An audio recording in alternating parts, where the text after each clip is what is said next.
So today La Pravda.ch has the honor to be received by Sheikh Imran Nazar Hosein, a well-known Islamic scholar, author and philosopher, specialized in Islamic eschatology, world politics and economics. Sheikh Imran Hosein, my first question is related to the city of Geneva. Can you tell us something about the city where you lived in the 70s? Bismillah ar-Rahman ar-Rahim. I was a student at the Alimi Institute of Islamic Studies, graduated in 1971, and my teacher Maulana Ansari ordered me when I returned to Trinidad to get a job and earn my own livelihood, and not to be dependent on any Muslim community for my livelihood. So when I returned to Trinidad, I applied to the Foreign Ministry for the job. And I was interviewed and they said, yes, we'd like to have you in the Foreign Ministry, but they wanted me to go back to university to do international relations. I went back to the University of the West Indies and did a one-year course, postgraduate course, and came first in the class, and that got me a scholarship from the Swiss government to come to Geneva to study international relations at the Graduate Institute of International Studies in Geneva. This is the most famous institution in Europe for the study of international relations, the most famous one. But I found the 1 year that I spent in Trinidad studying at the Institute of International Relations to have been a more exciting experience, because the professors I had out there in Trinidad were different from the ones here. These over here were more orthodox scholars, whereas those in Trinidad were daring and courageous thinkers. So I had an exciting 1 year in Trinidad at the Institute of International Relations, and then I came to Geneva and I was a bit disappointed, and I chose a topic for my thesis on post-Caliphate Islam, and that of course was another problem because I did not know Islamic eschatology at that time, and if I had written and submitted that thesis today, it would have been an embarrassment for me. I remained in Geneva until 1979, and the thesis was largely written, but just a little bit left.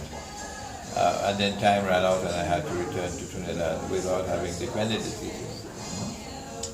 But the years that I spent in Geneva were very enjoyable years. I enjoyed living in the city, and I made many, many friends over here. And it was a very enjoyable experience for me. I'm happy to be back in Geneva now for the first time in 33 years.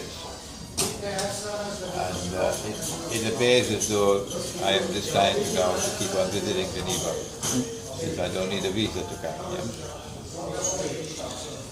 In 2010, the Swiss Parliament ratified an agreement between the Swiss and the US government, allowing UBS to the bank to transmit to the US authorities information concerning thousands of American clients suspected of tax evasion. Was it a move done by Wall Street to marginalize the Swiss financial center?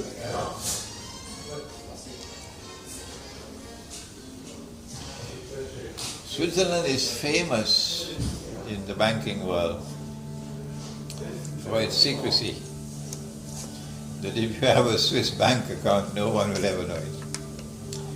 So all the blood money in the world, all the corrupt money in the world will flee to Switzerland, knowing that you are safe over here. Okay? But it was like apartheid. Apartheid could last only that long until it began to stink, become an embarrassment. And so it is possible that the Swiss agreed to the US request because of a state of increasing embarrassment. And in the same way that apartheid had to be dismantled, and the whole world applauded when they dismantled, so too the Swiss had to step back down from the famous secrecy period in order to be able to save face. Maybe I believe this is why Switzerland agreed to the request for the United States. What do you think of the nuclear agreement made between Iran and the US? I have not seen the agreement. I don't know whether it's been published. But what I do know is that a deal has been made and that the nuclear issue is certainly not at the heart of the deal. No.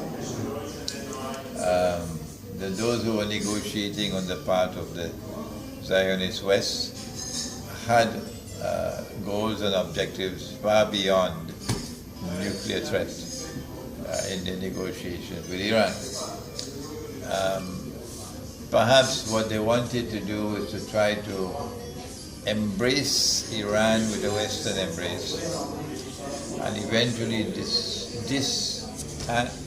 disengage Iran from its ties with Russia.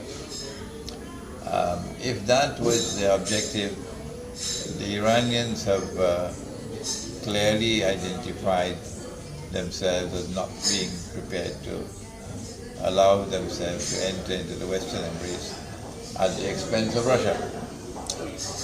Russia's agreement to start supplying the missile, for which the Iranians have already paid, immediately the agreement was signed, is an indication that Russia also was afraid that perhaps the Iranians might now to back off of the relationship with Russia.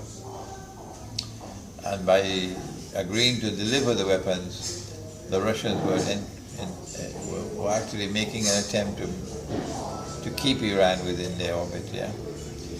I don't think that the full story of what happened in the negotiations will ever be known. There are always some secret agreements, and we're not privy to them, the secret agreements. If there were any secret agreements, they'll be so dangerous that I don't dare to even speak about them in public.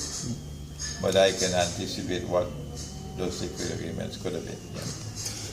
In Europe, immigration is a major concern. Thousands of migrants are breaching the borders in order to get asylum. Most of them are heading to Germany.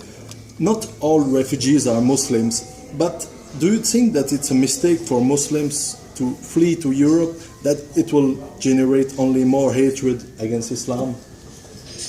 If they knew the Qur'an,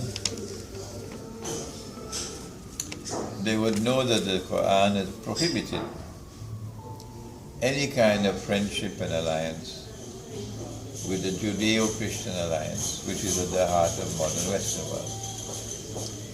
And they would then have sought refuge elsewhere than in Europe, Western Europe. But they don't know the Qur'an. None of them going to Russia. None of them going to Armenia or going to Bulgaria. No, we want to go to Paris, we want to go Germany, we want to go Britain. See? This is part of the brainwashing of the masses around the world. And don't blame me for that. Don't blame me for that. They don't know the Qur'an, and some of them don't care. So the fate which now awaits them, you can just guess. Their Islam will be lost. The children will be drinking wine and eating bacon and eggs for breakfast. Yeah. Okay. And finally, I would like to know your opinion about the judicial persecution of the French intellectual Alain Soral, who, for instance, denounces the dominance of the pro-Israeli lobby in France. All I know is he has a profile that is anti-Zionist, and I admire that profile, yes. And he has made me well known in France. Yeah. And for that I'm grateful to Alain Soral. I've never met with him, and I was hoping that I would have met with him at a seminar here in Geneva, but unfortunately that did not happen. But there will be other visits to Geneva, and it should not be difficult for him to just drive over and come over and meet with me. I look forward to the day when I'll be able to meet with Alain Soral. I admire the anti-Zionist profile that he has. Okay? Thank you very much All right. for the interview.